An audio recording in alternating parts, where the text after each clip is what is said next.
A fired anti-Trump FBI agent had his hands in every single pie. Nancy Pelosi loses what is left of her addled brain. Plus, Roy Moore is back in Republican good graces. We'll talk about all of it. I'm Ben Shapiro. This is The Ben Shapiro Show.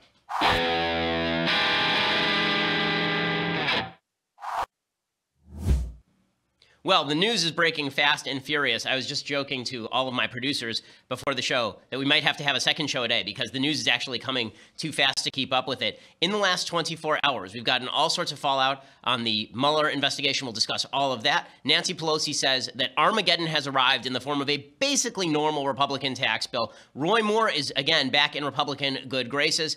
And President Trump is making some pretty astonishing moves with regard to Jerusalem. So we'll get to all of those things, I promise. First, I want to say thank you to our sponsors over at Blinds.com. So this is part of your house that you really don't think about very much, right? You just go home, you go to sleep, you don't think about the fact that you've got a bunch of blinds that look like somebody was beat to death inside the blinds, strangled with the blinds, hanging from your windows. It makes your apartment look terrible. It makes your house look terrible. That's why you need to get new blinds. You need new window coverings. It actually makes your house look much better. It upgrades your house, the look of your house, for just the right price. That's what Blinds.com does. They make it really easy for you. If you're not sure what you want or even where to start with Blinds.com, you get a free online design consultation. You send them pictures of your house. They send back custom recommendations from a professional for what will work with your color scheme, furniture, specific rooms. They'll even send you free samples to make sure that what you're looking at online looks exactly like what it looks like in the room itself. And this is the best part. If you accidentally mismeasure or you pick the wrong color, if you screw up, Blinds.com makes it right, even though it's your fault, which is pretty amazing. For a limited time, you get 20% off everything at Blinds.com when you use promo code Ben. Again, you get 20% off everything at Blinds.com when you use promo code Ben. That's Blinds.com, promo code Ben, 20% off everything that's faux wood blinds and cellular shades and roller shades and everything else. Use that promo code Ben. Rules and restrictions do apply.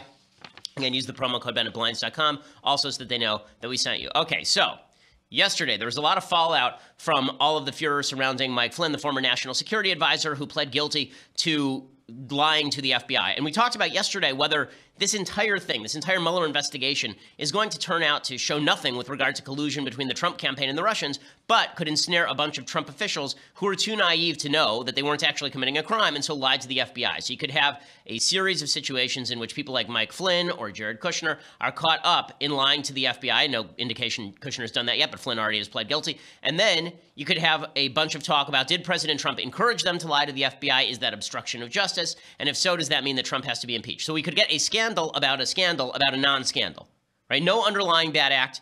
People lied to the FBI because they're dumb or because they're incompetent.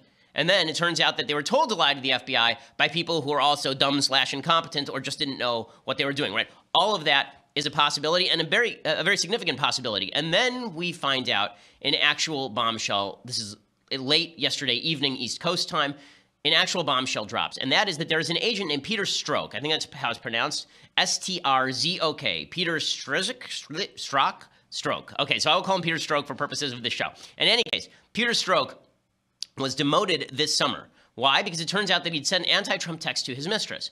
Why does that matter that a random FBI agent working with Robert Mueller was sending anti-Trump text messages to his mistress? Well, it gives you a window into the mind of this particular FBI agent. Well, why does that matter? Why is this FBI agent very important? Let me explain to you who this FBI agent is. This FBI agent was in charge of the Hillary investigation. This FBI agent specifically changed the language in former FBI Director James Comey's statement about Hillary Clinton. Originally, they were supposed to say that she had actually involved herself in criminal negligence, essentially, and this guy was responsible, along with Comey, for changing the language to extremely careless, which is a non-criminal standard, right? You remember, we talked about this at the time, that James Comey had changed the actual legal standard. The legal standard does not require intent to mistreat classified information. James Comey changed it to pretend that it required intent, and then he changed the language to avoid the fact that Hillary Clinton probably should have been prosecuted. Well, the guy who actually changed that language was Peter Strzok. Okay, it was that guy. That guy actually changed the language, but not just that.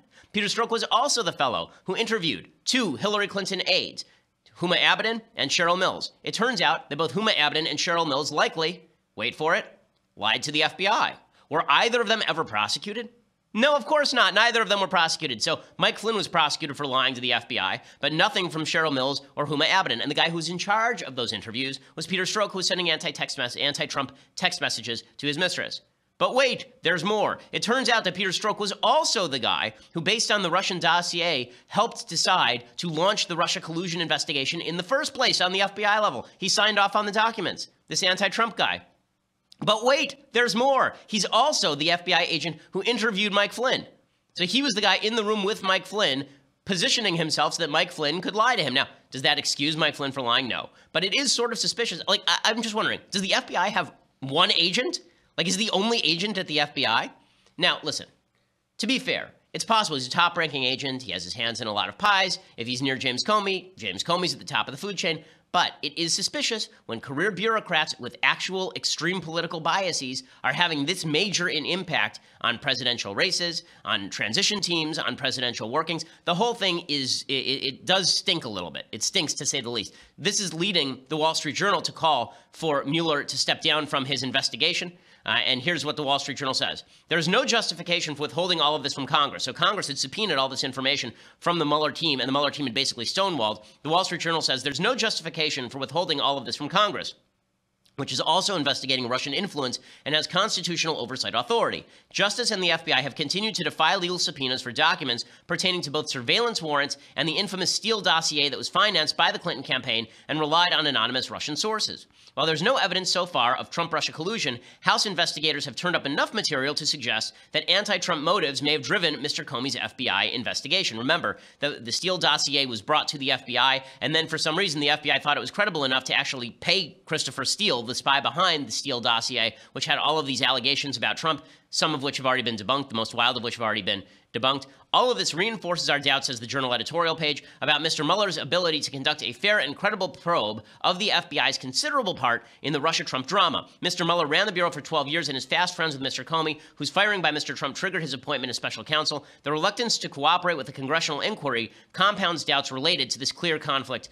of interest. Now, let's be real here. The Wall Street Journal has been calling for Mueller to step down for at least a couple of months based on his relationship to Comey. I still think it would be a mistake for President Trump to fire Mueller at this point, especially given the fact that he now has an ongoing excuse, like a constant and ongoing excuse to call into doubt any sort of conclusions reached by the Mueller team. Right now he can say, well, it was all Peter Strzok, or it was James Comey, and these guys were very good friends with Robert Mueller, and they were all working for the same team together. Right? He's going to be able to say to his base, no matter what, that this is unfair. Right? His base already believes this is unfair. The question is whether, if he fires him, it looks like obstruction of justice. Now, as far as whether it is technical obstruction of justice, the answer is no. He's able to fire the special counsel whenever he wants. What he can't do is tell the special counsel how to conduct the investigation. He can't tell him, I want you to find this conclusion. He also can't destroy documents to prevent the special counsel from finding them. So obstruction of justice is possible, but if he were to fire Mueller, that would not be obstruction of justice. His firing of James Comey, no matter what the reason, was not obstruction of justice because that is within his constitutional purview. This was the point that Alan Dershowitz, one of my professors over at Harvard Law School, was making. He got a lot of flack for it. But here's what Dershowitz was saying on national TV about the president obstructing justice. Professor, is she right? Do you see a case for obstruction building? No, I don't. And I think if Congress ever were to charge him with obstruction of justice for exercising his constitutional authority under Article 2, we'd have a constitutional crisis. You cannot charge a president with obstruction of justice for exercising his constitutional power to fire Comey and his constitutional authority to tell the Justice Department who to investigate, who not to investigate. That's what Thomas Jefferson did. That's what Lincoln did. That's what Roosevelt did. We have precedents that clearly establish that. When George Bush, the first, pardoned Caspar Weinberger in order to end the investigation that would have led to him. Nobody suggested obstruction of justice. Okay, all of this is right what Dershowitz is saying. Now, the left took this out of context to say that this means the president can never obstruct justice. In fact, Trump's own lawyer, John Dowd, who is not a competent lawyer from what I can see, he came out and said the president can never obstruct justice. That's not true. The president can obstruct justice. Obstruction of justice charges were part of the impeachment proceedings that would have proceeded against Richard Nixon. They were part of the impeachment proceedings against Bill Clinton. You can obstruct justice. The way you obstruct justice is by destroying documents, as I said, or by instructing a special counsel that they need to reach a certain conclusion, telling them what conclusion to reach. But what is true is that nothing Trump has done thus far actually looks like obstruction of justice. Firing Mike Flynn is not obstruction of justice. Firing James Comey is not obstruction of justice. If he fired Mueller tomorrow, that would not actually be obstruction of justice. And again, all of this is starting to cut in Trump's favor because the fact is that people now see the FBI as inherently biased. You know, when Trump first started this crusade against the FBI, I was skeptical. You can go back and listen to the shows. I was highly skeptical. I said, this looks a lot like the president covering his own ass because he's in some sort of trouble here. And I have no evidence that the FBI is out to get him, particularly because James Comey may have won him the election in the last week of the election with that letter that basically reopened the Hillary investigation, which in an election that close could have swung those 100,000 votes in the 3 states that Trump needed in order to win. With all of that said, it is now clear that bureaucrats inside the FBI and their political biases do make a difference. They do make a difference, and that's why full transparency is necessary. Now, in Mueller's defense, I want to be fair here, okay? In Mueller's defense, Mueller did fire Peter Strzokowski, Peter Strzok. He did fire him, right? He did demote him when he found out about this. The problem is he didn't tell Congress about it. So it looks like he was trying to split the baby. He was trying to minimize the impact of bias on his investigation, but he also didn't want the public to know about the level of bias that was implicit in the FBI's conducting of the Hillary investigation as well as the Trump-Russia investigation, right? So all of that is somewhat disturbing, but it doesn't say to me that Mueller is so biased that he needs to be fired or that Mueller is running a bad investigation at this point. It does look, though, like he's fishing. That's what it looks like to me. It looks like Mueller is fishing, and this is all the things he's bringing now are very far flung from the original charges. Remember, what Democrats were saying is that what originally happened here is that Donald Trump and the Trump campaign colluded with Russia. So far, there is zero evidence of that actual collusion that has been brought. There's evidence that they wanted to collude. There's no evidence of actual collusion. None.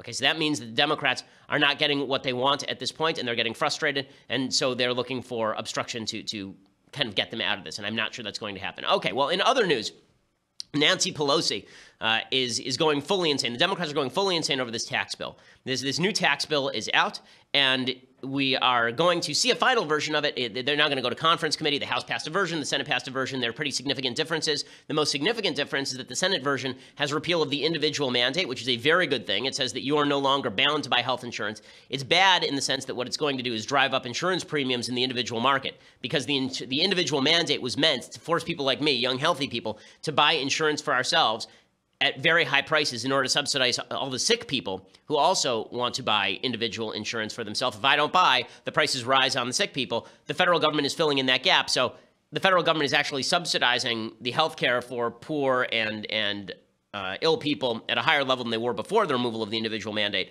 That said, it's a very big move to get rid of the individual mandate in the Senate bill. That does not exist actually in the House bill. That said, we're about to go to conference committee on it. They've picked the people for the conference committee. This thing is going to pass the House. It is going to pass the Senate. There will be a tax reform bill, which is a major accomplishment for the Trump administration, and the Democrats are going completely nuts over it. Before I tell you how Nancy Pelosi has utterly lost her mind, I mean completely and utterly lost what was left of her already addled brain, first I want to say thank you to our sponsors over at MVMT Watches. So MVMT Watches was founded on the belief that style should not break the bank. All of their styles are minimalist. I own 2 MVMT watches. I bought one for my wife as well. Even though they're an advertiser, I actually spent my own money to get an MVMT watch for my wife. She loves it. That's because they're amazing looking watches. How good looking are they? Because they look like this, right? This looks like a $400 watch. This was not a $400 watch. All of their watches look great. And as I say, they're incredibly durable. Last time around, I said that my son bashes the watch about, and the watch is totally fine. Not only does he bash it about, he loves it so much that he stuffed it in his car seat. I couldn't find it for a week. I was heartbroken. We found it there. This is the second MVMT watch he has stolen and stuck in his car seat. So that gives you 2 pieces of information. Everyone loves MVMT watches, and my son is an incipient criminal. All of that said, MVMT watches make a fantastic Christmas gift, a great Hanukkah gift. You can skip the crowds. You don't have to stand in crazy lines at the mall, and you get an inexpensive watch that looks like an expensive watch. It is just fantastic. They start at $95 at a department store, $400 to $500. They've cut out the middleman. That's how they can do this. Over 1 million watches sold in over 160 countries. MVMT is making gift giving easy right now. So go to mvmt.com/Shapiro and you can get any watch plus a free strap, all placed in an elegant gift box, ready to give, and shipping is free. And if you don't like it, returns are free too, but I promise you, once you see it, it looks even better in person than it does online. They all have really clean designs. mvmt.com/Shapiro. That's mvmt.com/Shapiro. And when you use that /Shapiro, again, you buy any watch and you get a free strap, all placed in a really nice gift box. Makes a really easy gift and relieves you of the duty of having to actually think about it or spend tons of money doing it. They're great. mvmt.com/Shapiro. Go check it out. Let them know that we sent you. Okay, so here is Nancy Pelosi. The Botox, as I say, has seeped into her prefrontal cortex. And here she is explaining that we actually have reached Armageddon, like Bruce Willis, Ben Affleck, Liv Tyler, full Armageddon. Here we go. No, it is the end of the road. This healthcare, the debate on healthcare is life, death. This is Armageddon. This is a very big deal because you know why? There's really a very hard way to come back from this. They take us further, more deeply into debt. What can you do but raise taxes? They contend that their gift to corporate America of $1.5 trillion, could be up to $1.5 trillion, will be paid for by the growth it creates. And even their own people say, nonsense, not true. Okay, it's Armageddon. I love when Democrats talk about deficit spending. Okay, as though, oh, we'll have to raise taxes. Like Democrats care. Walter Mondale in 1984 openly campaigned on raising taxes. Barack Obama wanted to raise taxes. Democrats always want to raise taxes. They love taxes. Okay, they should be overjoyed the deficit is being blown out because now they can make an argument for raising taxes. They never want to cut spending. They love spending. Spending is their favorite thing in the entire world. By the way, I love when she says it's Armageddon. Then she actually tweeted out that this was the worst bill in history. I'm not kidding. Here's what Nancy Pelosi, this crazed loon bat, actually tweeted, quote, "The GOP tax scam is one of the worst bills to be brought to the floor in the history of the United States. We will fight with everything we have to stop this bill from becoming the law of the land." Well, good news, you don't have much. And second off, one of the worst bills to be brought to the floor in the history of the United States, I would love to hear Nancy Pelosi's thoughts on the Fugitive Slave Act of 1850, requiring people in the North to take slaves that had escaped their plantations and move them back to the South. I'd like to hear her thoughts on Public Law 503 under FDR that allowed him to intern the Japanese. One of the worst bills in the history of the United States? Talk about total lack of perspective. You know, it is sort of fascinating. And one of the things that I find interesting about Nancy Pelosi's take on this is it's the take of a lot of Democrats, which is that if the government gives up control over you, this is the end of everything. Now, back during Obamacare days, after the Supreme Court decision that said that it was okay for the federal government to force you to buy things, I said this is a fundamental change in how the government works. It was, because it was now the government telling you that they could force you to buy things. They could force you to not buy things. They could force you to buy things. They had full control over you. That was a major change. Nancy Pelosi thinks that it's a major change to the country when I get to keep my own money. If this doesn't provide a stark difference in how you think the country ought to run, what your vision for liberty is, I don't know what does. But suffice it to say that this sort of nutty polarization is driving some really, really bad politics. It's driving some really terrible politics. And it's this polarization, I think, that is leading people to hunker down in their particular political bunkers and just stay there and never escape. And here's what I mean. So this is just devastating. In the last day, President Trump came out and he endorsed Roy Moore. We talked about that yesterday. He came out and he said, we need Roy Moore in order to defeat Doug Jones in the Senate. And people on the right and people on the left, people everywhere, have no capacity, none, for cognitive dissonance. Cognitive dissonance is the term that means that you want to think one thing, but the facts are the other. So how do you rectify that breach? Right? So the facts right now are that Roy Moore, in all likelihood, credible accusations that he molested young girls. Right? That he molested a 14-year-old girl, that he molested a 16-year-old girl, that he had a habit of hanging out at the food court and dating younger women. When I say dating, you can't really date a 16-year-old when you're 33, which is what Roy Moore is accused of doing. There's one story where he legitimately called a girl out of her trigonometry class. He called the high school and said, is whatever her name was, Betsy here. They called her out of her class to get on the phone because he was the DA. And he said, what are you up to right now? And she said, trig. Okay, like the evidence is pretty solid against Roy Moore here, or at least as solid as it can be without there actually being a court case. So here's what Republicans could do. What Republicans could do is they could be honest. I would disagree with this argument, but it would be an honest argument. They could say, listen, I think Roy Moore probably did it, but we have to stop the Democrats. The agenda is just too important. We have to stop them, right? As President Trump said during the last election cycle, we have no choice, right? You just do that. You just say, we have no choice. Roy Moore's the only guy on the ballot. We'll deal with him later. He's only going to be in the Senate for 4 years or 2 years or however long the remainder of this term is. So whatever, you put him in, maybe you expel him from the Senate, but we need that seat to remain Republican. What you don't do is build Roy Moore up as some wonderful halcyon of morality. But that is what the right has done because we cannot stand cognitive dissonance. We just cannot. Okay, there was even more evidence that came out yesterday. So here is some of the evidence. So I want to show you, there's a woman who came out and she showed that she had a note in her graduation yearbook. He dated her when she was 17 and he was 34. And there's a note in her yearbook. It says, happy graduation, Debbie. I wanted to give you this card myself. I know that you'll be a success in anything you do. Signed, Roy. Why is this important? It's only important because the signature is precisely the same as the signature in the yearbook for the accuser who said that he tried to rape her when she was 16 years old. Now, there are a bunch of people online who are saying this is a forgery too. It's all a forgery. Everything's a forgery. Okay, if you believe that, I have a bridge in Brooklyn to sell you. And I have a hard time believing that you think that Al Franken is guilty or Harvey Weinstein is guilty or Bill Clinton is guilty of Juanita Broaddrick. There's more evidence about Roy Moore here than there was about Juanita Broaddrick. And all the right believes Juanita Broaddrick, and most of the right does not believe the accusers in the Roy Moore case. That's because people cannot stand cognitive dissonance. And now the RNC has jumped in. So this was totally unnecessary. Roy Moore was probably going to win anyway. Even if you wanted him to win, Roy Moore was probably going to win anyway. So they made the worst move possible. So the RNC withdrew its support last month, right? In light of the ongoing accusations. And now Breitbart, of course, gets the note from the RNC that they now, quote, stand with the president and that they are going to openly back Roy Moore in this election cycle. As we say, the president apparently called up Roy Moore's office and he said, go get him, Roy. I only hope that he specified who the was in that sentence, because otherwise that's super awkward.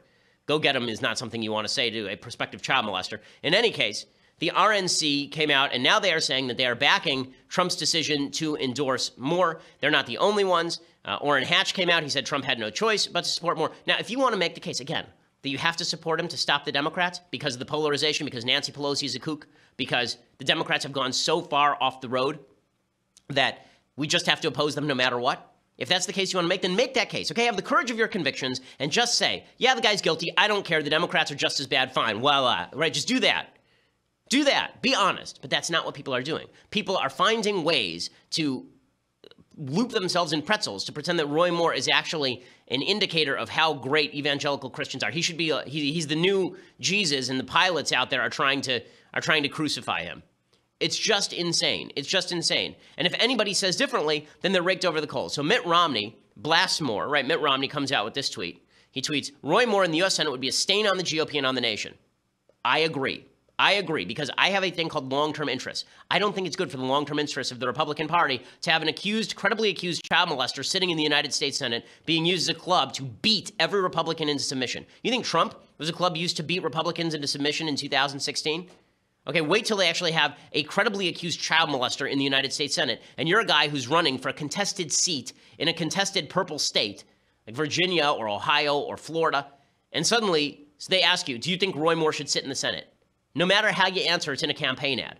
So here's what Romney tweeted. He said, Leigh Korfman, who is the woman who said that he attempted to sexually molest her when she was 14, and other victims are courageous heroes. No vote, no majority is worth losing our honor, our integrity. Now, that last sentence is the one that you might want to argue with, right? No vote, no majority is worth losing our honor, our integrity. As I say before, I had a long conversation with my friend David Limbaugh the other day. He takes the opposite side of this argument from me on Roy Moore. And what he says is that's not true, right? There are majorities, there are votes that we have to lose our honor for, right? If it requires us to side with a bad guy in order to prevent 1 million abortions from occurring a year, then maybe you side with the bad guy. Now, I don't think that's the case with Roy Moore. I don't think Roy Moore, I still have not heard the credible case that Roy Moore is going to be the vote that eliminates Roe v. Wade.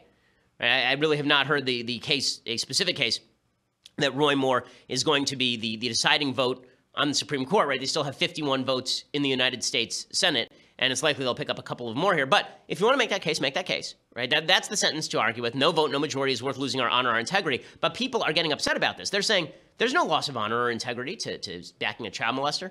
So Roy Moore responded in exactly kind. I'll show you Roy Moore's response to this in just a second. But first, I want to say thank you to our advertisers over at Realty Shares. So if you're looking to invest, right, if you're somebody who wants to build your portfolio and you don't really know how, but you know that a lot of people make money in real estate, then Realty Shares may be for you. It's not an offering of securities. Private investments are highly illiquid and risky, are not suitable for all investors. Past performance is not indicative of future results. Securities offered to accredited investors through North Capital Private Securities, member FINRA, SIPC. So RealtyShares.com has demolished the walls between you and real estate investing. You don't need millions of dollars or even hundreds of thousands of dollars or even tens of thousands of dollars. You can invest fractionally in vetted assets. So hundreds of people invest fractionally. You reduce the cost of an initial investment. You take $5,000 and you can invest along with a bunch of other people in particular projects that Realty Shares has vetted. If you make $200,000 a year, you may qualify. You can find out today at RealtyShares.com/Ben. It's free to sign up, browse investments.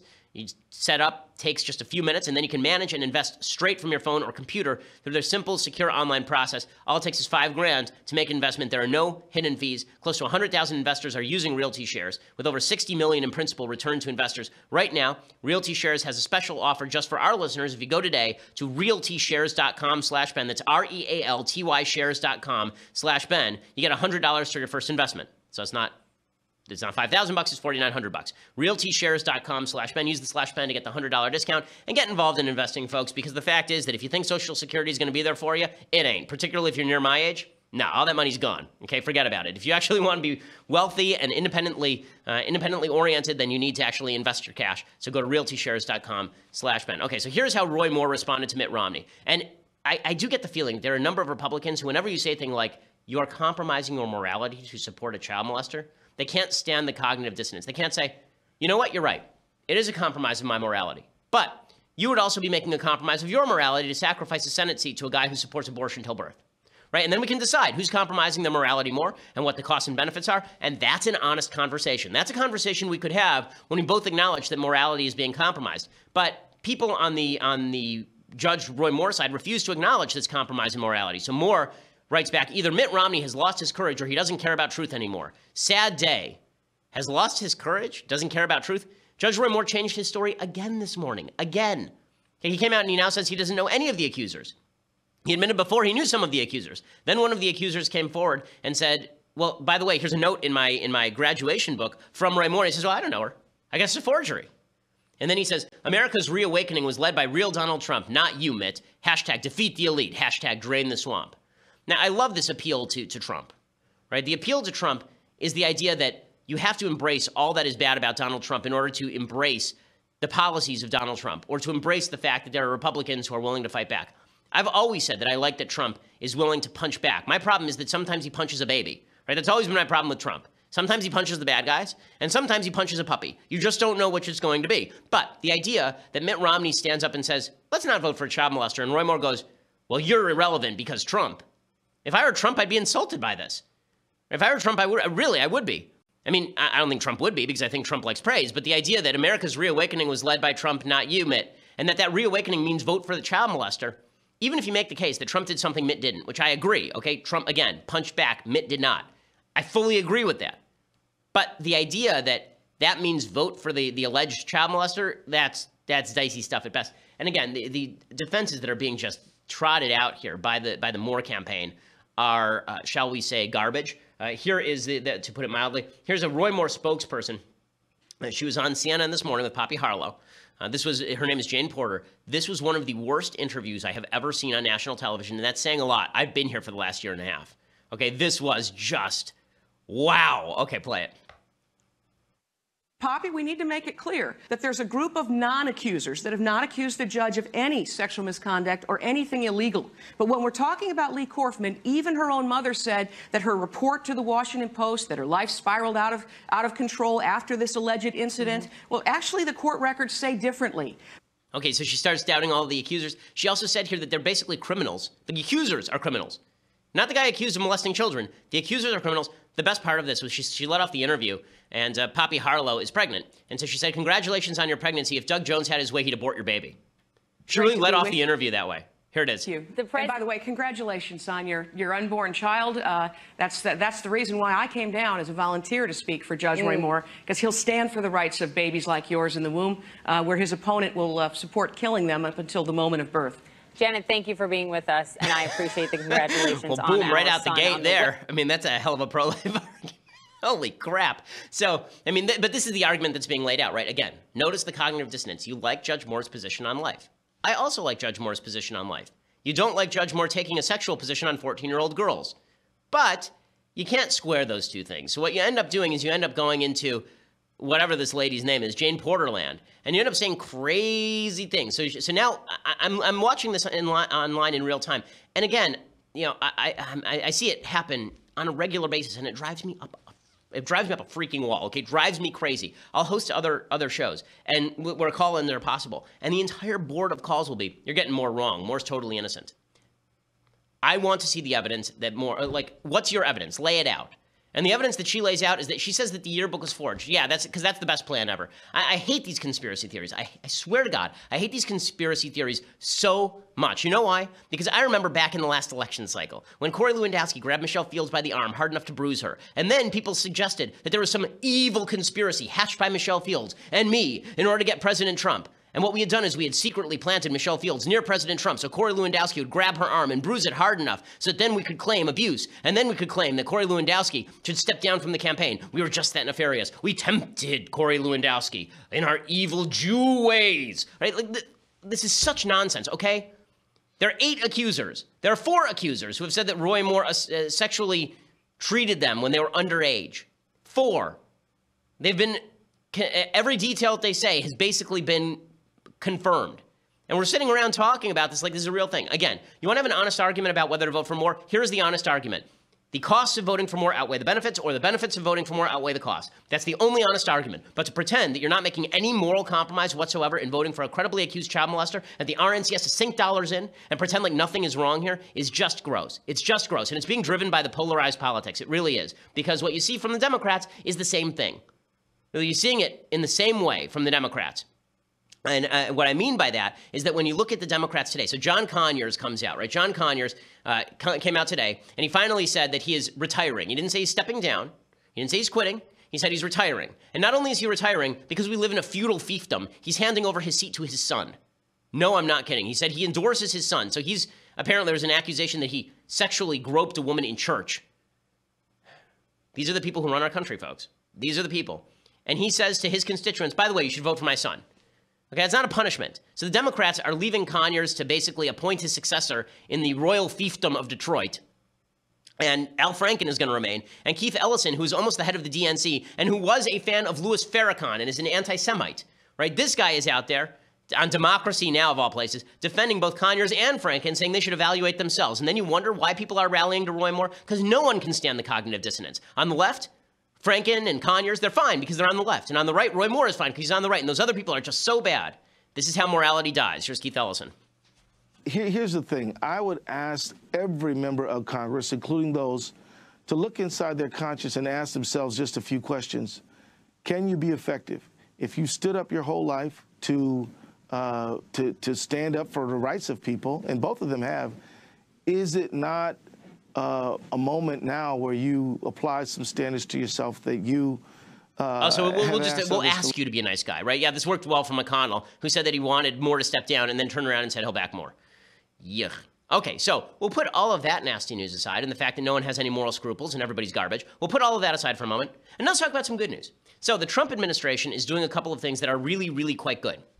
So the first thing that they are doing that is quite good is that President Trump announced yesterday that he was going to change policy on public lands. So first I want to show you a map of what public lands look like in the United States. Okay, this is a map. The red marks areas that have been marked off by the federal government and are in control of the federal government. What you'll see is that in the east, the public lands are relatively limited, and then you move out west. And what you see is the entire state of Nevada is public land. Right? The entire state of Nevada, the entire state of Utah is public land. Half of New Mexico is public land. Half of California is public land. Half of Oregon is public land. Basically, the federal government controls huge swaths of land. This was never meant to be for public monuments. The whole point of a public monument is that you were supposed to be able to go see it, not that they were going to fence it off and leave it. Right? And so they fenced off the entire state of Nevada. So President Trump came out yesterday about, I think he was talking about the Bears Ears Memorial in Utah, and he said that they are going to restrict the amount of land the federal government is gobbling up, which is exactly right. Okay, what Trump says here is exactly right, and it is good policy. I will sign 2 presidential proclamations. These actions will modify the national monuments designations of both Bears Ears and Grand Staircase Escalante. As many of you know, past administrations have severely abused the purpose, spirit, and intent of a century-old law known as the Antiquities Act. Okay, and he's totally right about this. Okay, so what Trump is doing here is totally necessary. Now, the left will say, oh, he's opening all this up to exploration and drilling and mining. Ooh. Again, look at that map again, and what you will see is that the federal government, if you think they need that much land in order to prevent mining, then you are out of your mind. Okay, the federal government under President Obama particularly did all of these land grabs. It's one of the reasons why you had all of these conflicts with local ranchers and farmers who want to graze their cattle, and there's some tortoise that the federal government wants to protect by restricting the entire state. There's a lot of the conflicts with the Bundy family in Nevada, for example. The fact is that all of this land, a huge portion of this land, should be privatized. It should not be left in public hands. This was not the purpose of the federal government protecting antiquities. Okay, so that's good piece of news number 1. Good piece of news number 2 is a really huge piece of news, and that is it appears that the Trump administration is going to move the embassy in Israel to Jerusalem, which is great, okay? This is obvious. Jerusalem has been and will be the eternal capital of the Jewish people and the state of Israel.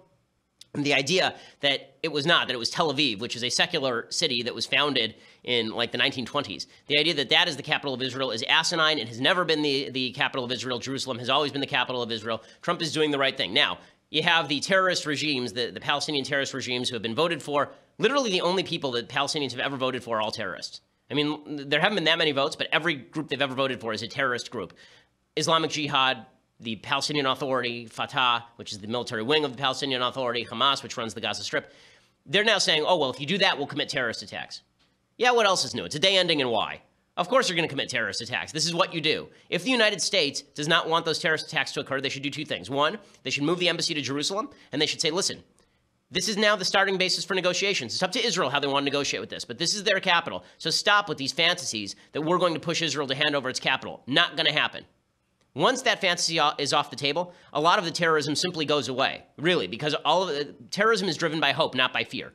Palestinians don't bomb things because they're fearful that they are going to lose. They bomb things because they are hopeful they're going to win. They're hopeful they're going to pressure the United States into doing things. The next step is for Congress, if terrorist attacks occur, to pass the Taylor Force Act and withdraw funding from the Palestinian Authority. We give them somewhere from 300 to 400 million American taxpayer dollars every year. A huge swath of that goes to either terrorism or the pockets of the evil, murderous dictators who run that place, or the evil, murderous elected officials, in the case of Hamas.